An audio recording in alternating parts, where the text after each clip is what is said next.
picture of me when I was 5 years old.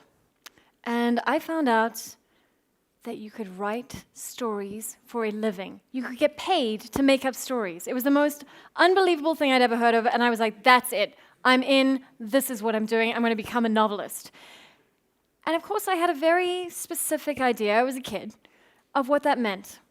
And I imagined, typing in the garden on an old typewriter, and the stories just flowing out of my head, and I would live this wonderful life of the imagination, and I would live life inside my head.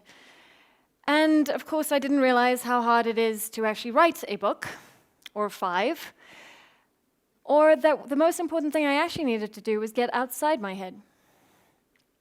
This is a picture of me and my daughter. She's 7 years old now.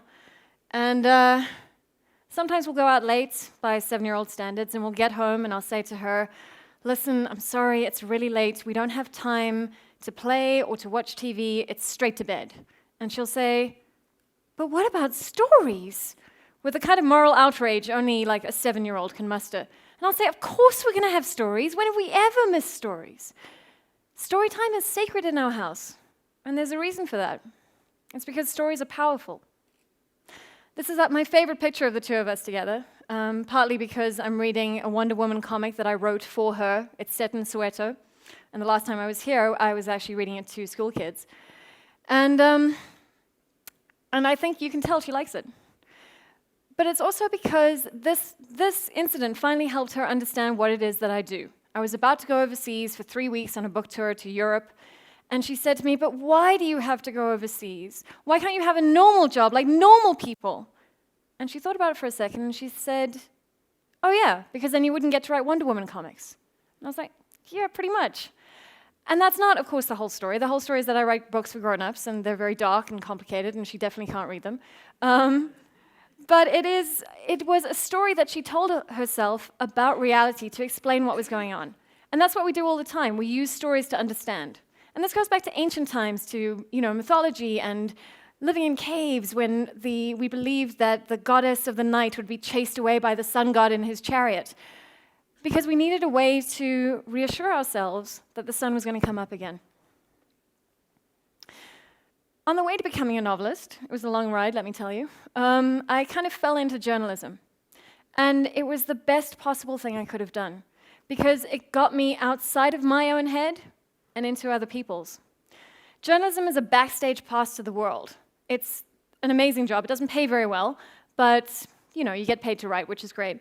And you get paid to go and talk to people, really interesting people, like High Court judges in Botswana. This is Judge Unity Dow. Or electricity cable thieves. As we were walking through Nyanga, we had a crowd following us saying, Izinyoka, which means snake, snake. And these guys were like, no, they're not talking about us. They're talking about, actual snakes. And it was interesting, the level of denial. And township vigilantes. These are all, this was a group of ex-paramilitary guys in Khayelitsha. And they describe themselves as lions among the sheep. They run a private security company, and for 150 Rand taxi fee, they'll sort out your problems. And what was amazing about all these adventures and talking to these people was that they were nothing like me. Their perspective on the world was so radically different from mine. The things that they said, the way they talked about life, I felt like I really got experience into their lives and their perspective and their stories. So, finally got to be a novelist. These are some of my books. And, I really tried to find this way of using my journalism skills to get into writing fiction in a way that was meaningful, in a way that went deep. Because they're made-up stories, and I do really weird stuff with my stories. There are magical animals, and there are time-traveling serial killers. But for me, it's really important that then the reality needs to be even more credible. It needs to be more nuanced, it needs to be more balanced, it needs to be as real as possible. And to do that, I go out on research trips. And partly that's an excuse to go and have an adventure, I admit. But it's also a way of getting out into other people's heads and really kind of trying to challenge my own preconceptions and challenge the narrative that I'm running. My most recent trip was to Haiti. This is in Port-au-Prince, and it's research for the new novel that I'm working on. And I decided that one of the things I really wanted to do was interview a Hungan about vodou, which, as in South Africa with sangomas and nyangas, ties very much into everyday life. It's very much part of how people live. It's not, all the sensationalist stuff that you've seen. So I went to go and visit Hungan in his consultation. We arrive, and we walk through this kind of narrow concrete passageway to the house. And there's a basement, and it's got a pillar in the middle, and there's like a dirt floor. And it's obviously where they do rituals. There is a young woman standing there with a blackboard against the wall, and she's drawing weird symbols on the wall. And there's a young man watching her, evaluating. And it's all really interesting. We go upstairs and we do the interview. He shows me his consultation room with many of the artifacts he uses to communicate with the lower. He talks about the veve, which are symbols that you use to communicate with the lower. This is the mirror of the universe. Nests of bells and nails. The Little Mermaid, obviously. And as I'm leaving, I say to him, what was that young woman doing? Those weird symbols that she was drawing on the board, was she learning vodou? And he was like, no, she was learning physics. She was doing her homework. And this is why we need to hear other stories and go out there and find them, because often the narrative we're running in our own heads is completely wrong. It was something I did when I went to Detroit as well. We all have this idea about what Detroit is. It's the cliche of the blighted city, that's the death of the American dream. And we've all seen the most amazing photographs of the ruined pawn. And I went to go and check out the ruined pawn as well. This is Michigan Central Train Station. This is the Fisher plant. And this is the Packard plant, which goes on for miles, an old auto factory. And it's so strange and evocative to be standing in these places, which are not the Colosseum, it's not the Parthenon, these are the ruins of our civilization. It's kind of like walking through a zombie movie, without the zombies. But I know that that was the cliche of Detroit, and I wanted to get underneath that. I wanted to get underneath the skin of what the city really is. So I walked around and I talked to people, I drove around and I talked to people, and I interviewed as many people as I could, including young artists who took me out to weird underground parties. The art scene in Detroit is amazing and electric. Journalists who gave me a perspective on the social issues. A homicide detective, this is Kenneth the Reverend Gardner. He is wearing alligator skin shoes. This is Detective Bob Haig, who has written a book about his experience working in the DPD for 20 years. He has also written a kid's book called Who Can, Baby Can. I also hung out with teenage theater geeks. They dragged me into their rehearsals and forced me to do all the warm-up exercises with them. And we talked about social media and the stories that spread on social media. They all knew the woman whose nickname, the young woman whose nickname was Chlamydia, before they even started at the school that year. And we talked about how that Shakespeare quote about how all the world is a stage. Today, as far as they're concerned, social media is the stage. And the rest of our lives is what happens backstage and in the wings, preparing to put on that show. And that was a perspective I wouldn't have come up with on my own. You get this from talking to people. The most remarkable story I heard in Detroit was from this man, James. And I went to go work in a soup kitchen for the day. I decided that I wanted to get a homeless perspective on Detroit because so many people have been displaced there. And I handed out, I served everyone food, and then I went and sat at different tables with people and explained to them why I was there and asked them if they would be willing to share their stories with me. And James has had the most harrowing life. When he was 9 years old, he was the protection for his mom, who was a sex worker. And, he would have to go and threaten clients with a .38 special. She was killed by her twin sister's boyfriend, who mistook her for the other twin, who stabbed her to death, and he came home and found her bleeding on the floor. And he went up to the attic, and he got the gun, and he walked down the streets, and he found the guy, and he shot him dead. And he was in and out of jail all the time. He describes himself as a thug nerd, because he's obviously an ex-con, but he's also really good at computers.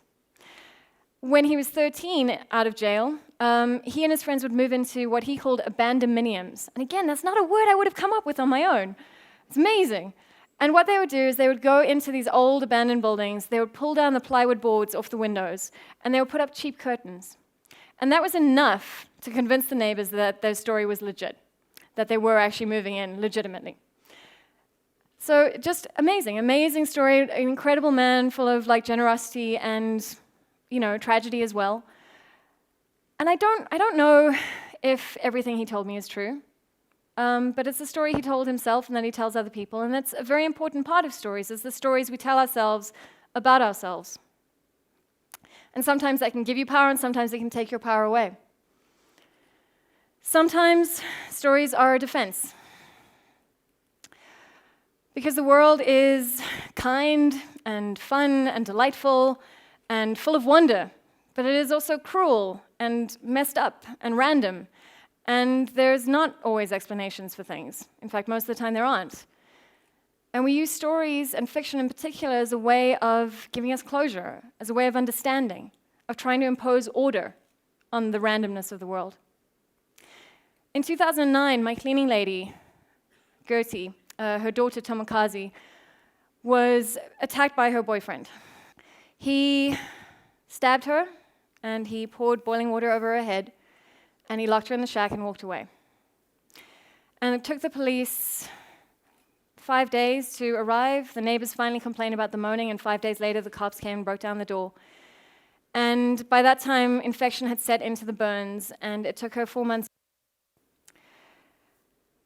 And I tried to help the family get justice, because I'm white, and I'm middle class, and I have a voice, and I know how to get stories out there. I know how to work the media. And I went along with Tomokazi's sister Violet to the magistrate's court in Athlone about 3 months later after she was buried. And Violet pointed out the guy who'd done it. There was the boyfriend sitting on the bench in the South African court system. Perpetrators and victims share the bench outside the courtroom, and she pointed him out to me, and he was there with his new 19-year-old girlfriend holding her hand. And I was filled with such righteous fury because I knew that bastard was going to jail. And then the prosecutor called us into his office, and he said, "I can't try this case." And he held up the one sheet of paper, which was the only investigation the cops had bothered to do. It was her testimony, and that was it. So it was the word of a dead woman against this guy in court. And he could have said anything. He could have come up with any story. I wasn't there at the time. It was some other abusive boyfriend. She attacked me first. And the prosecutor said, "I can't try this. If we take this to trial, he's going to be exonerated." He said, "But you can get the case reopened." And you know what? I burst into tears in his office. Because up until that moment, I had fundamentally believed in the fairy tale of justice, which does not work the way we want it to. And it's certainly not the way we see it on TV. And I did get the case reopened. Again, white, middle class, have a voice. And I got it into all the major papers. And about a week later, the family phoned me. And they said, "We can't bear it. We don't want to have her body exhumed from the Siskai. We don't want to talk to the police. We don't want to talk about it at all anymore, please. We want to let it go. And we want you to let it go." And it was the hardest thing I ever had to do. But it wasn't my story. It wasn't my fight. So I let it go. But I did what I do with most things that boil up in me out of rage or anger or dealing with my psychology, is I wrote it into a book, that anger. And my book about a time-traveling serial killer is really a way of talking about violence against women and how we talk about it, and how the victims get lost because they become a bloody puzzle for the detective to solve at best. And at worst, they're sexy corpses with their skirts rucked up and the blonde hair and the pool of blood. And we lose sight of the women who have been killed and what violence is and what it does to us. And of course, my heroine in the book, the one thing she can't do is let it go. And the bad guy gets his comeuppance. Because that's what fiction does. You can have closure. You can have justice in fiction. But we need fiction. We need these stories. Sometimes the only way to deal with the horrors of the world, whether that's on a very personal level, or Syria and terrorism and tiny bodies being washed up on beaches and war and genocide, it's unbearable. It's so much. Poverty, people dying, starving to death. It's too much to bear. You want to let it go. And fiction creates a way of re-engaging with those issues, of helping you get over issue fatigue. And what I do with my fiction is I twist reality enough that it seems very far away. With Zoo City, I'm talking about criminals with magical animals. My heroine has a sloth on her back, obviously. It's about criminals with magical animals in Johannesburg, but it's also about redemption, how we live with the past, and using these kind of crazy concepts as a way of examining reality. It's a distorting mirror that sometimes allows us to see reality more clearly because we have that distance. With Sioux City, I was especially interested in the wave of xenophobic violence which happened in 2008. And I wanted to look at the migrant experience and look at foreign nationals. The book is set in Hillbrow, and what I did was I hired a fixer, and we walked around Hillbrow and we talked to people. And got lots of different stories and insights. And I decided that I really wanted to go to the Central Methodist Church. In 2008, there was a wave of xenophobic violence. Some 60 people were killed over the color of their skin or their accents or their nationalities. And this came out of a very poisonous story, which was that poverty and crime and job creation was the fault of these foreign nationals. And people were angry and they turned against people in their midst because it's easier to attack people who are among you than the higher-ups who are actually the cause of the problem. So people were killed, a lot of people fled and took shelter in the Central Methodist Church, which is historically a place of shelter. During apartheid, a lot of activists hid out there. In 2008, some 5,000 refugees took shelter there. So I wanted to go and visit. I arranged to do a Sunday evening sermon. And I took along my fixer, Johnston, who was my facilitator and security and translator. And Johnston is an ex-refugee. He's been in South Africa at that time for 10 years with his family, living in Orange Grove. And he runs a private security firm. He asked me if he should bring his gun. I was like, He's like, you know what, guns just make more problems. I was like, okay, good. And we went to the Central Methodist Church, inner city Joburg, middle of the night, boarded up buildings, and I had a pair of white friends that I was staying with drop us off. So we pull up, and there's just this crazy throng of people, and the tension in the air is electric. It's like a current that you can kind of feel throbbing underneath. And my friends say, are you sure you want to go? And I say, Johnston, what do you think? He's like, yeah, it's fine. So we walk through the crowd, and we make our way upstairs into the church, and we find a seat on the pew next to this nurse, a Zimbabwean nurse dressed immaculately in a white linen suit. But around us, there are people coughing, there are babies crying, there's a man stretched out next to us with his bare feet, and it's like they're rotten. It's like he walked here from DRC. And it's overwhelming. The service is very moving. We talked to Mary quite a bit, and she tells us that she doesn't have any friends here. She doesn't have anyone she trusts enough to tell her stories to. And afterwards, she asks us if we want to go down to see where she sleeps. And I say, yes, that would be amazing, thank you. And we go down 3 flights of stairs through the darkness, pushing past people, and there's such aggression. So we're moving between these bodies. And the thing about dehumanizing is it's not just something you do to other people, it's also something you take on, because you lose your sense of empathy. You are focused only on getting through the day, on finding water, on finding shelter, on finding a place to go to the bathroom. And these people were just looking out for themselves, not in any kind of offensive way, but just because that's what life was. And we got down to the bottom of the basement. The lights were off half the way. We had to step over people who were trying to find a place to sleep on a narrow piece of stairway. If you were lucky, you had a piece of cardboard to sleep on as a mattress. And we get down to the basement. It's about the size of this hall, and it's standing room only.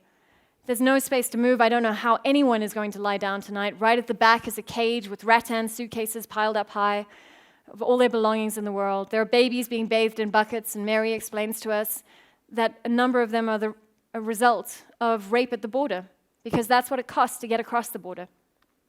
And it's devastating. And we reel out into the night. My friends come and pick us up, and I'm still trying to process it. It's one of the worst places I've ever been, and one of the most moving places I've ever been. And it's a refugee camp in a building, and it was crazy. And I'm still trying to process it. We get into the car, and my friends, very curious, say, how was it? And before I have a chance to say anything, Johnston speaks up. And he says, it was pathetic. Those people were pathetic. And I was so shocked. I couldn't believe it because most of the people we spoke to were Zimbabwean. They were his countrymen. And if he had arrived in South Africa 10 years later, that might have been him. But of course, that's exactly what it was. It was a way of denying it. It was a way of pushing it away, of saying, I am not like that. It was a failure of connection. It was a failure of empathy. It was a failure of story. And I realized that I couldn't write about this. How could I? It would overwhelm the book. It would overwhelm the reader the same way it did Johnston. It was too much. So I did what storytelling does so very, very well. I made it personal. I gave you a perspective, one character, through which I can look at all of this, a lens. We live inside other people's skins when we read. We live in other experiences. We go to places. When I was a kid, I looked for Narnia every day. I would go to my cupboard, I would fling open the doors, I would push past the hangers, and it didn't go anywhere. But stories do. When we read, it's seen as an insular activity, that you're going into yourself, you're being antisocial, but what you're doing is engaging with other ideas and other people and other minds. I asked my daughter for this talk, why does she like stories? Why do they mean so much to her? And she said, because they're nice. We're working on the articulate thought stuff. But they are nice. They're very comforting. You can have order and justice in a sense, and hopefully the plot all comes together the way real life doesn't. But stories are also a way of engaging with the world, of engaging with other people and other minds. It's the most incredible form of telepathy. And even if those people are made up, the writer who wrote them isn't. And you're engaging with them and bringing your experience and wealth, and it's this incredible conversation you have. It is this means of connection, this means of empathy. And the reason I write stories is because stories allow us to be more than we are. Thank you.